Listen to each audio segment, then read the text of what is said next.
is going to be Oba Femi versus Seth Rollins in the finals of the King of the Ring tournament. My question there is, what do you think happens with that? Does Brock Lesnar come and interfere? Okay, since it's 1-1, or what happens? I'll tell you my point of view. Brock Lesnar could either come and cost Oba Femi the match and come back and be like, hey, you're not that guy, blah, blah, blah, it's 1-1, whatever. I don't know. But I think another route we can go, Brock Lesnar, we don't see it. Oba Femi wins the King of the Ring tournament, right? And instead of him asking for a championship match, he goes to Adam Pearce and says, hey, I don't want championship match. Give me Brock Lesnar.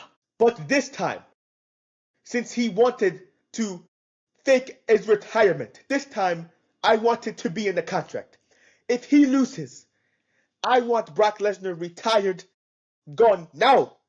I'm the ruler. The mountain that you cannot climb. Give me Brock Lesnar instead of the championship match. And we get Brock Lesnar versus Oba Femi night 1. And that's how you put in the retirement portion of it. And that's and then there's banter and Paul Heyman and Adam Pearce going back and forth. What the heck? You can't do this. And that's how we get that. And then maybe, I don't know what happens with Roman Reigns and Seth Rollins. Maybe they get there somewhere else.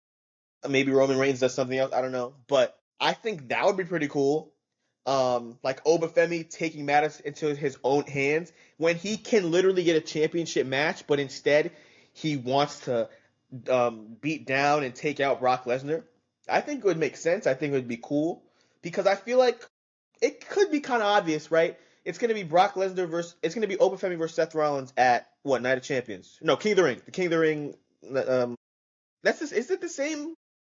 Is it the same? That's a different. Yeah, I think we've been getting. I think it's just King and Queen of the Ring. Yeah, King and Queen of the Ring. Okay. Yeah. It's going to be them two in the main event. I feel like it might be obvious that, hey, Brock Lesnar might come out and attack. So I feel like that would be a pretty good alternative.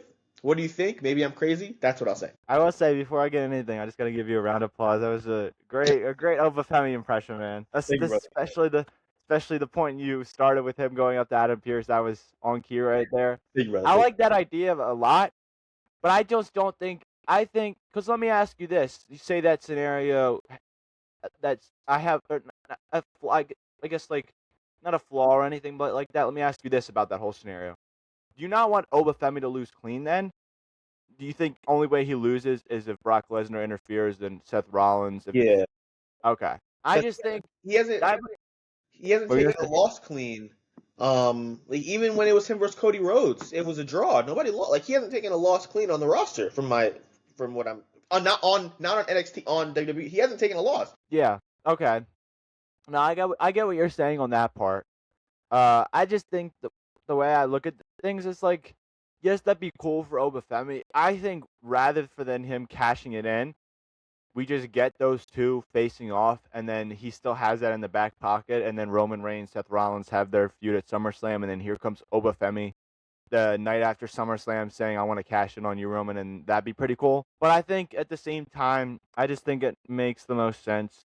Like, I like the idea a lot. I just think this is the one example where it needs to be cookie cutter. It needs to be simple. If it's Seth Rollins, Oba Femi, Brock Lesnar comes out, he interferes, costs Oba Femi the match.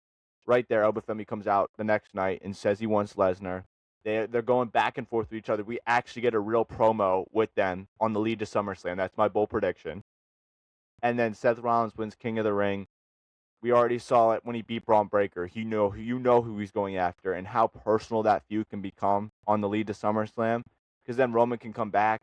Because Roman isn't going to be on Raw this afternoon, but he's going to be on the Raw the next week. So he's going to have some appearances in June.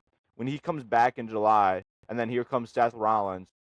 Rollins ain't scared of the bloodline. He's gone through the Vision at this point, although they have been disintegrated, whatever the heck you want to call it. And he built this Roman Reigns when he hit him in the back with the chair. So he was the start of this. I know it took years for it to eventually happen, but Seth Rollins doesn't hit Roman in the back of the chair. Who knows how longer the Shield goes on and what happens with Roman Reigns. So Seth Rollins knows how to manipulate, how to get in the mind of Roman Reigns. So that could be that's a whole feud within itself and how personal that is. So I just think in that sense, I like your idea and the possibility of what it could lead and how cool that'd be. The shock factor, just not even cashing in on the championships, how much he just wants to kick Brock Lesnar's ass to do that. But I think this is the one instance where it's cookie cutter, and then literally your Night of Champions or your King and Queen of the Ring main event could lead to 2 main events on your biggest event of the summer in summer.